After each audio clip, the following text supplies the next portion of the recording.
किसान भाइयों राम राम। किसान भाइयों, आज बात करांगा मत्स्य पालन की लाभकारी योजना के बारे में। तो मत्स्य विभाग जो है मछली पालन के लिए जो मछली पालक है वाने कई सुविधाएं देवे और विभाग की कौन कौन सी महत्वपूर्ण योजना है बा के बारे में बातचीत कराला। खाद्य सुरक्षा और ग्रामीण रोजगार की दृष्टि से मत्स्य पालन जो है वो एक बहुत ही बढ़िया स्रोत है। राजस्थान में उपलब्ध जलाशय, तालाब, पोखर जो है वो बारिश के दिनों में भरियोड़ा है और वर्तमान की बात करा तो मत्स्य विकास गतिविधियां मुख्य रूप से बड़ा और मध्यम श्रेणी का जलाशय में ही संचालित की जा रही है, जबकि छोटा जलाशय, तालाब, पोखर में ज्यादातर जल क्षेत्र उपयोग प्रोटीन युक्त खाद्य सामग्री का उत्पादन के लिए कोंचाल जो है। मत्स्य विभाग मछली पालन ने बढ़ावा देवा के लिए जिला स्तर पर इच्छुक युवक जो है वाने मछली पालन प्रशिक्षण को आयोजन भी मत्स्य विभाग के माध्यम से करियो जा रही है। इसके अलावा मछली प्रशिक्षण विद्यालय द्वारा भी मछली पालन विभाग का माध्यम से किया जा रही है।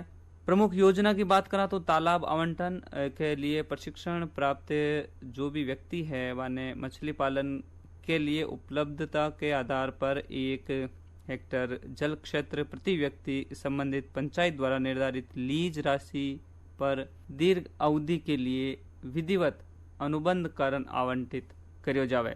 आदर्श मछुआरा गांव का विकास एक योजना है। राज्य में भूमिहीन और कच्चा मकान में निवास करवाड़ा, गरीबी रेखा से नीचे जीवन यापन करवाड़ा मछुआरा जो है वहां के आवास के लिए 35 स्क्वायर मीटर तक क्षेत्र में 50,000 रुपए की सीमा तक लागत का मकान निर्माण कर उपलब्ध करवाया जा रहा है।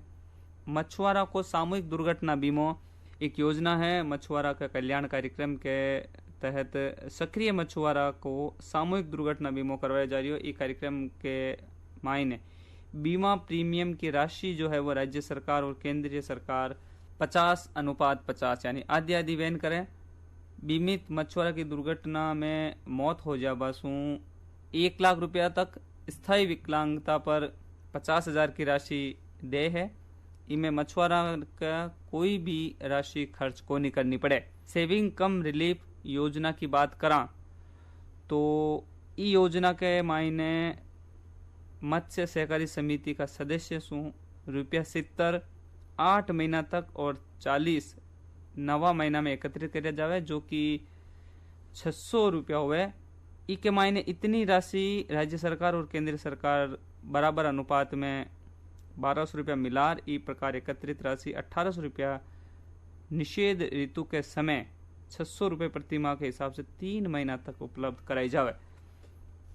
निजी तालाब पर मछली पालन के लिए तालाब को निर्माण एक योजना है। निजी जमीन पर तालाब निर्माण कर और ₹3 लाख इकाई लागत पर प्रति हेक्टर 20% अधिकतम की बात करा तो 60,000 की सीमा में अनुदान दे है। अनुसूचित जाति और अनुसूचित जनजाति का व्यक्ति ने 25% या 75,000 रुपए की सीमा में अनुदान दे है। पुराना जलाशय में जीर्णोद्धार की बात करा, मछली पालन का किसाना का पुराना जलाशय के जीर्णोद्धार के लिए हेक्टर 75,000 रुपए की इकाई लागत पर 20% अधिकतम 15,000 की सीमा में अनुदान दे है। अनुसूचित जाति और अनुसूचित जनजाति का किसान के लिए 25% या 18,750 रुपए की सीमा में अनुदान दे है।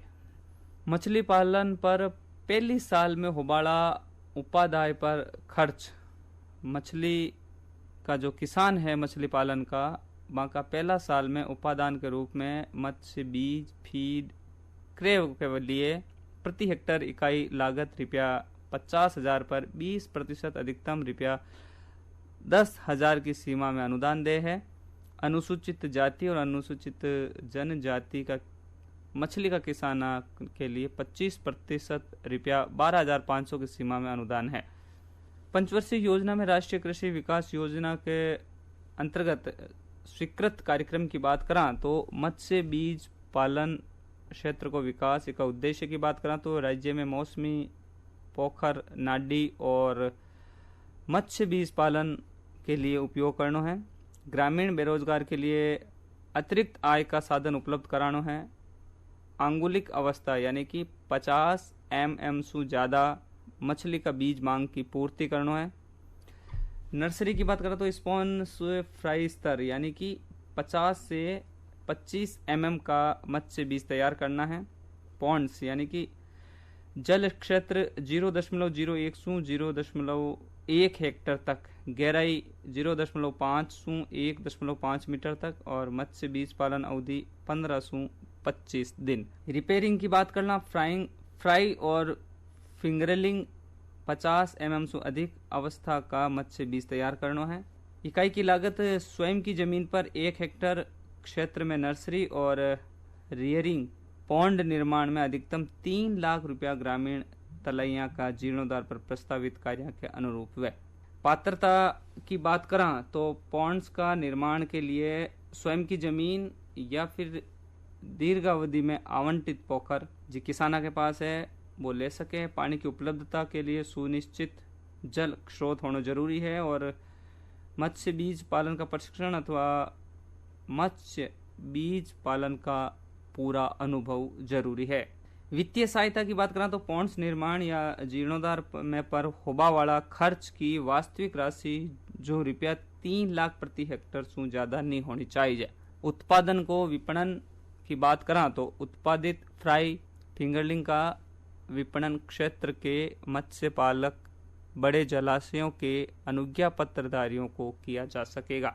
संभावित लाभ की बात करें तो परियोजना से प्रति हेक्टर जल क्षेत्र का उपयोग से मत्स्य बीज पालक रुपया 15,000 से 50,000 तक की आय एक साल में प्राप्त कर सके। जन सहभागिता से मत्स्य बीज उत्पादन केंद्र की स्थापना की बात करें तो ये उद्देश्य जो है वो राज्य में मत्स्य बीज उत्पादन में आत्मनिर्भरता प्राप्त करना है।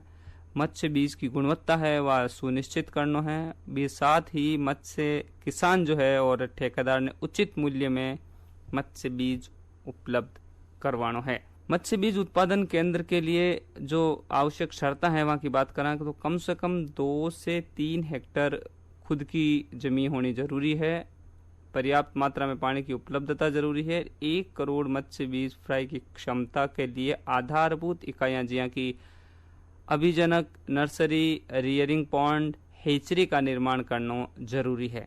ई इकाई की लागत की बात करें तो स्वयं की जमीन पर मत्स्य बीज उत्पादन केंद्र निर्माण में अनुमानित जो खर्च है वो 10 लाख रुपया को है और पूर्ण योजना में शामिल हो सके। पात्रता की बात करें तो विज्ञान में स्नातक और मछली पालन का 2 साल को अनुभव होना जरूरी है या पिछला 3 साल से सक्रिय मत्स्य पालन कर रही है, जलाशय मत्स्य विकास कर रही है या फिर पिछला 5 साल के दौरान मत्स्याखेट मत्स्य विकास गतिविधियां से जुड़ियो हुई हो। प्रस्तावित जमीन और पानी की उपलब्धता के साथ साथ मिट्टी और पानी को रासायनिक विश्लेषण उपयुक्त पायो जानो भी जरूरी है। में वित्तीय सहायता की बात करें तो मत्स्य बीज उत्पादन केंद्र के आधारभूत सुविधा के विकास पर जो खर्च होने वाली राशि 75% या ज्यादातर 10 लाख की वित्तीय सहायता होनी चाहिए। पहली किस्त 10% परियोजना की स्वीकृति पर, दूसरी किस्त 30% परियोजना 50% कार्य पूरा होगा पे,